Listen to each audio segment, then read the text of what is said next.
अमेरिकी सीनेट में प्रस्ताव हुआ पास। अमेरिकी सीनेट में रूस के राष्ट्रपति व्लादिमीर पुतिन को यूक्रेन पर युद्ध थोपने को लेकर युद्ध अपराधी करार देने को लेकर एक अहम प्रस्ताव पास किया गया है। इस प्रस्ताव को यूएस सीनेट में सर्वसम्मानित से पास किया गया है और सीनेट के अंदर रिपब्लिकन पार्टी और डेमोक्रेटिक पार्टी के सभी सीनेटर्स ने एक मत से पुतिन को युद्ध अपराधी ठहराने के प्रस्ताव को पास कर दिया है। इस प्रस्ताव के तहत अंतर्राष्ट्रीय आपराधिक न्यायालय को यूक्रेन पर हमला करने के लिए युद्ध अपराधों की जांच के लिए प्रोत्साहित किया गया। वहीं प्रस्ताव को लेकर डेमोक्रेटिक पार्टी के सीनेटर चक शूमर ने कहा कि हम सभी डेमोक्रेटिक और रिपब्लिकन पार्टी के सीनेटर साथ मिलकर कहते हैं कि यूक्रेन पर युद्ध थोपने के लिए पुतिन अपने अत्याचारों की जवाबदेही लेने से बच नहीं सकते हैं। अमेरिकी प्रस्ताव का क्या है मतलब? अमेरिका ने रूसी राष्ट्रपति पुतिन के खिलाफ अपने सीनेट में जो प्रस्ताव पेश किया है उसका मतलब सांकेतिक से ज्यादा कुछ नहीं। इस प्रस्ताव का मतलब यूक्रेन के समर्थन के लिए अमेरिकी आक्रामकता को दर्शाता है, लेकिन इससे पुतिन की सेहत पर कोई असर नहीं पड़ेगा। सीनेट के इस प्रस्ताव में कानूनी ताकत का इस्तेमाल करने की बात नहीं कही गई है, लेकिन पुतिन के खिलाफ बाइडेन प्रशासन का एक और सख्त राजनीतिक लाइन को दर्शाता है। पिछले हफ्ते अमेरिकी उपराष्ट्रपति कमला हैरिस ने यूक्रेन पर आक्रमण के लिए रूस के खिलाफ अंतर्राष्ट्रीय युद्ध अपराध जांच के लिए आह्वान किया था और अब अमेरिकी सीनेट में प्रस्ताव पास किया गया है। क्या होता है युद्ध अपराध?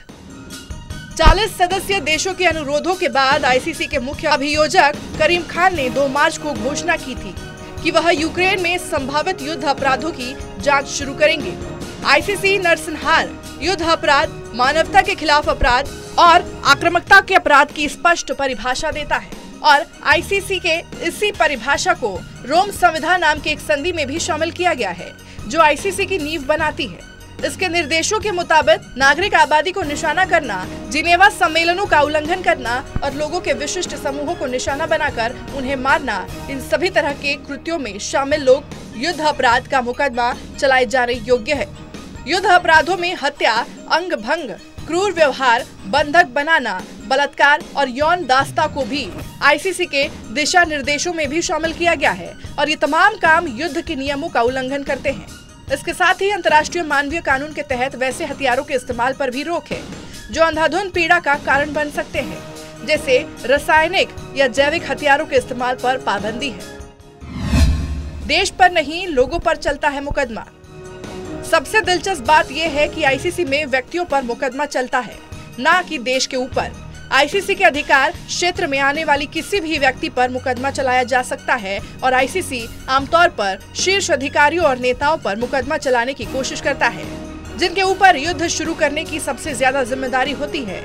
यूक्रेन में युद्ध के मामले में जांचकर्ता पिछले और वर्तमान दोनों आरोपों पर गौर करेंगे। इसमें उन युद्ध अपराधों को शामिल करने की संभावना है जो पुतिन ने यूक्रेन से क्रीमिया के रूस के कब्जे के दौरान आदेश दिए थे।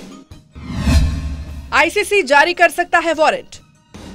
आईसीसी में सुनवाई के दौरान रूस के राष्ट्रपति व्लादिमीर पुतिन के खिलाफ पर्याप्त सबूत मिलते हैं तो फिर उनके खिलाफ गिरफ्तारी वारंट जारी किया जा सकता है, लेकिन दिक्कत यह है कि बिना पुतिन की उपस्थिति के उनके खिलाफ मुकदमा नहीं चलाया जा सकता और रूस आईसीसी का सदस्य ही नहीं है।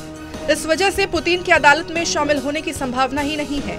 यानी या तो व्लादिमीर पुतिन को रूस की सेना गिरफ्तार कर उन्हें आईसीसी के हवाले कर दे या फिर रूस के बाहर जाने के बाद उस देश की सरकार पुतिन को गिरफ्तार कर आईसीसी को सौंप दे। ये दोनों ही स्थिति असंभव है। क्या यूएनएससी देगा निर्देश?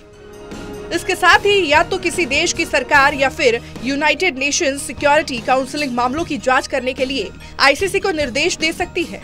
क्योंकि रूस यूएनएससी का स्थायी सदस्य है, इसलिए उसके पास वीटो पावर है। लिहाजा अगर संयुक्त राष्ट्र से रूसी राष्ट्रपति के खिलाफ मुकदमा चलाने का आदेश दिया भी जाता है तो उसे रूस अपना वीटो इस्तेमाल कर रोक सकता है।